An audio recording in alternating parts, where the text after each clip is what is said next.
Good day, everyone. Welcome to our lecture in research. Now, how are we going to write better introduction? So this is very important because nowadays we conducting research is not really a must, but it is part of our daily duty as an educator. So this is Helen Bolano. Enjoy and relax and keep watching and please subscribe Teacher Helen TV so that you'll be notified of some new videos that will be uploaded soon. So I'm from Cebu Normal University, coach mentor of Gender Consultancy Training and Review Center. First and foremost that will come to our mind is what is research? Research is very important, no? So systematic inquiry that use disciplined methods to answer questions or to solve problems. You have a problem that you wanted to solve, then do research. Now, hindi yung mga love life problem, of course.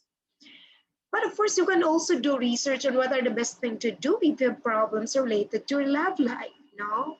Okay, it's just an intermission number. So what's the goal? To develop, refine, and expand body of knowledge. So what's the difference between naturalistic paradigm qualitative method and of course the positivistic paradigm in a quantitative method? First and foremost, it will come up to our mind is what is qualitative, what is quantitative, which of the two methods is best for me. Now, so lahat sila ay okay lang, provided you have the full knowledge on how are you going to conduct, especially data gathering and interpretation of such kind of research. So when we speak of qualitative, it is naturalistic paradigm, thus it's very subjective, very focused on your participants or informants of the study.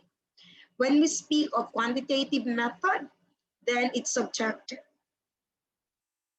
When the term that we would like to use in a qualitative method is participants or informants, while in a quantitative method, it is subject or respondent. You can do inductive method or deductive method in quali, but most of the qualitative method are inductive. But you can do qualitative also deductively. Now, in a quantitative method, these are deductive. When we do qualitative methods, we seek patterns and meaning. Usually very common is phenomenology. You wanted to describe the narratives, the practices, the lived experiences shared by your participants. Then in a quantitative method, you see causations or relationships. While in a qualitative, analysis of narratives. So these are the usual, the direct vignettes during the interview or the focus group discussion. While in the quantitative, these are the statistical analysis. Now, what are the steps in conducting quantitative method? There is a conceptual phase wherein you need to identify an interesting research problem, topic, or focus. What are these sources of topics? You might say, no, you know what? It's very important that you have a niche. You have your own specialty. It's just like a medical doctor. Na kung magaling yung doctor sa tainga, alam na alam niya kahit anong part of your ears. So these are some research interests, which is curiosity. You're curious of something. Experience. No? Pag may experience kayo, literature, you have a lot of readings, social issues, theories, suggestions from others. Binigyan kayo ng topic ng friend mo or ng advisor mo in your thesis or dissertation. Or what's the research agenda? For example, if you're a member of the National Research Council, ito yung mga agenda, or in your specific school, you have a certain agenda and thus you wanted to do research. How are we going to narrow the topic? According to Abalos in 2018, you need to look into these questions. What is the relationship between? What is going on? So, kagaya ngayon, what's going on with the vaccination, no, in your specific places? What factors contribute? What is the meaning of? What differences exist? So these are some examples in how are we going to narrow down some questions on how are we going to narrow down our topics. There are 6 norms of scientific research. First, use a valid research design. So that's very basic, no? That we need to use a valid research design in order to come up with a better results. The researcher must be competent. You have the knowledge and you're qualified to conduct that research. Consequences of the research must be identified. Procedures must respect privacy. That's why you need to look into the ethical considerations. The ethics, ensure confidentiality, maximize benefits, and minimize risk. No? Sample selection must be appropriate. So for example, pag gumawa kayo ng quantitative, dapat appropriate yung number, no, of respondents for the purpose of the study. Representative of the population to benefit from the study had of course sufficient number of respondents. Another, the participants must agree. That's why you have the informed consent in the study through voluntary informed consent, that is without threat or undue inducement. Knowing what is reasonable person in the same situation would want to know before giving consent and explicitly agreeing to participate in the study. And of course, the researcher must inform the participants whether there is harm in the conduct of research. There is harm when they participate. Of course, there's no harm. Usually in a research, in an educational research, of course, no, you're not going to harm. Whether it is harmful or whether you're going to compensate, you're going to give tokens, you're going to give load for their messenger conversations or for their Zoom, no, so that you can easily contact them. So some of the researchers will be giving loads. How are we going to evaluate the significance of the problem? If the problem is very valid, first, it should have a potential contributing meaningfully. Take note of whatever discipline that you have, your specialization. Is the problem an important one? So that's a very common question. Or, no, will the broader community benefit from the evidence produced? Will the result leads to practical application? So you look into things, what can you contribute after? Anong contribution mo sa iyong research pagkatapos niyan? Will the findings challenge, lend support to, or untested assumptions? Will the study help to formulate or alter practices? So, yan, very important. No? Okay, will the study help you do something, formulate theories, model, or framework? What is the gap you are addressing? So, kailangan alam mo yan. So there are also things that we need to consider if the problem is really researchable. Not all problems are amenable to research. Questions of moral or ethical nature should be evaluated carefully. So there are something that we need to remember. What are these factors to consider in the choice of research problem? First, novelty. Relevant. Interesting. So pag binasa pa lang yung first paragraph ng research mo, people wanted to continue reading because that topic is very interesting. Feasibility. See to it that it's very feasible, researchable, and ethical. Take note, ethical talaga. So how are we going to state the main problem? The main problem must be declarative form. For example, to investigate the reasons for BSED math students' migration to other disciplines. This is the main problem of my advice, see Dr. Beatrice Mabitad of Eastern Visayas State University. So ito rin ang kanyang sub-problems. No? What is the profile of the student in terms of math performance, aptitude, self-efficacy, and job interest? If you notice, in a thesis format, some of the universities are having question form, but you can do also declarative format in the sub-problems. So what are the feasibility of addressing the problem? We need to remember that your experiences is very essential.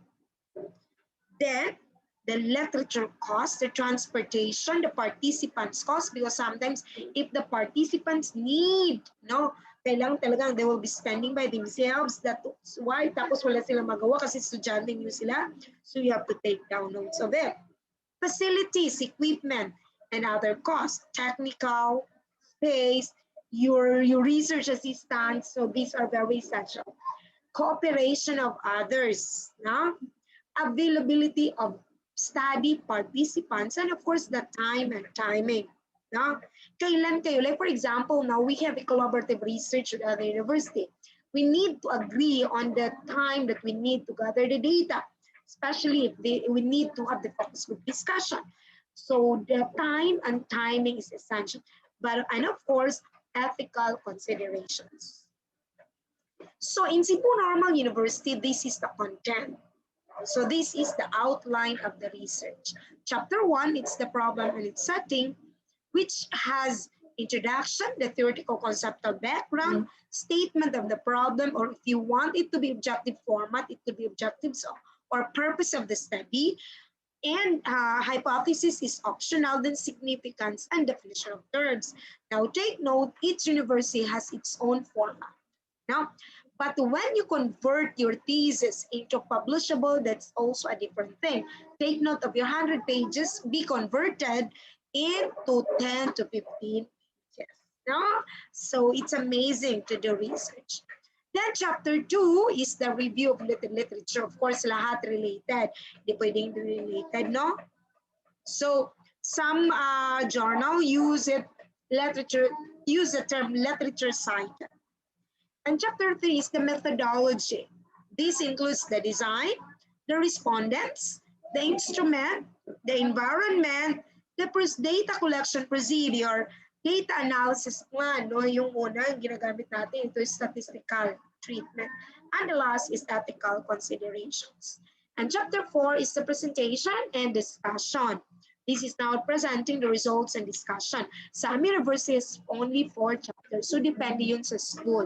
It doesn't matter. Kahit when you are going to convert your thesis or dissertation to publishable format, it depends on the journal that you are that you will be submitting your paper. So depende yun sa journal kung anong format nila. So on the last chapters, on the summary findings, conclusion, and recommendations. Take note, the reference format is APA, American Psychological Association, 7th edition.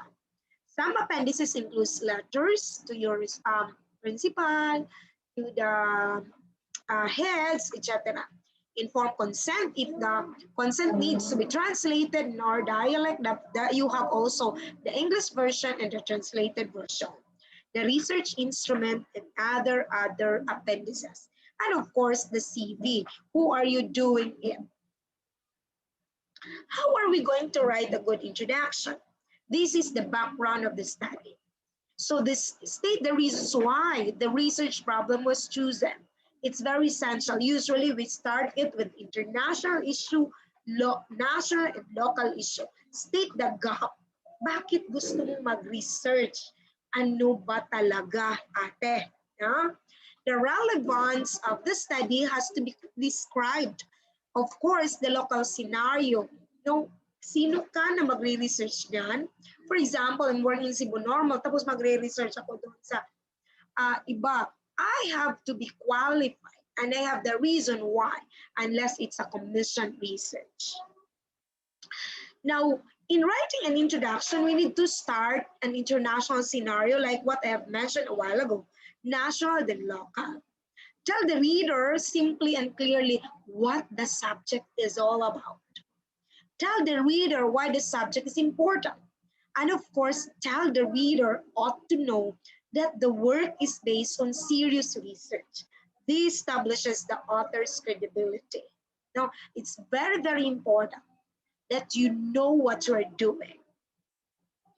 How the thesis is now take note that the thesis is an original contribution. For example, the author might use a well-known material and ask new questions, or approach an old subject with new questions. Perhaps author is using new material, and in any case, these parts you need to explain the need for a particular work. Bakit kailangan pang mag-research kang ganyan na marami namang nakagawang maybe more or less similar. The author expresses his or her goal in writing the thesis. This could be developing ideas to determine the doctrine or to see if a better way might be found to solve or acknowledge that particular problem. So ito ang diagram in an introduction. The opening must be catchy, and the opening statement is very interesting. Usually, it came from your own words. The background information, bakit kailangan kang gumawa ng ganyan, and of course, the thesis statement, where at the end, ito yun, bakit, ito yung heart, no? Kasi na makita yan natin sa problem, which is the heart of research. Now, how are we going to create the theoretical conceptual framework? Bakit may theory? Kasi pag pinag-usapan natin dito ay thesis. So sa thesis, kailangan natin may theory to back on. No? But you can also do and develop your own theories. No, hindi ka there is no limitation if you can do it. Well, so how would this theoretical conceptual framework looks like? It will present the theory upon the study was based, discuss and explain the theory thoroughly, and of course, present the schematic diagram of the direction of the study. Include the indicators and measures of the variables. No, kailangan talaga yan. Now, ang problem is the heart of research. This will present that will be focused, this part will present the problem that will focus on research. State what is to be investigated, what to be discovered, and how are we going to accomplish this? Maybe in question objective format. The main problem must be supplemented by sub-problems, but there are very much different when you are going to have it in a publishable format. In most cases, just stated in 1 or 2 sentences. The hypothesis of the study is optional. No, it could be null. So sa Pilipinas, we are used to have the null hypothesis. But in some schools abroad, they are usually writing the alternative hypothesis. Now, what are the significance of the study? Nung unang panahon, sinulat natin, this study is beneficial to the teacher, to the learner, to the researcher, blah, blah, blah, blah, to the government, and so on and so forth. But these times, strike, back. Present the detailed justification in conducting the research. Include beneficiary, but not enumerating them. But generally, how are you going, what's the output of your study? How this research contributed? No, may makontribute ba to the new body of knowledge, to the body of knowledge, especially in the discipline? No, kaparehong disiplina mo, for example, you are ELT major, ano talagang makontribute mo after doing the research? How they shall benefit the results of the inquiry. The definition of terms are the keywords to be written, no, as ating abstract. These include the key terms in the statement of the problem. The terms have to be defined operationally and of course conceptually. Terms to be defined have to be arranged alphabetically, no? Or logical. For example, pag define yung planet, dapat logical order yon, no? Okay, so pag natapos nyo yan, then you will be having a very good chapter 1.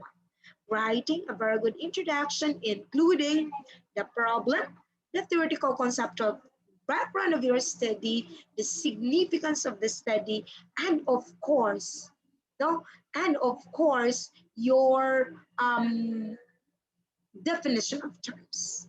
Okay, so very essential yan kasi in if you're an academician, you need to have a very good contribution in the body of knowledge. So this is Helen Bacolano saying everyone a very good day and sana subscribe and continue reading about research. Stay tuned in my YouTube channel, Teacher Helen TV, for more activities and recordings and for video on research, let review, and others. Thank you so much. Have a blessed afternoon.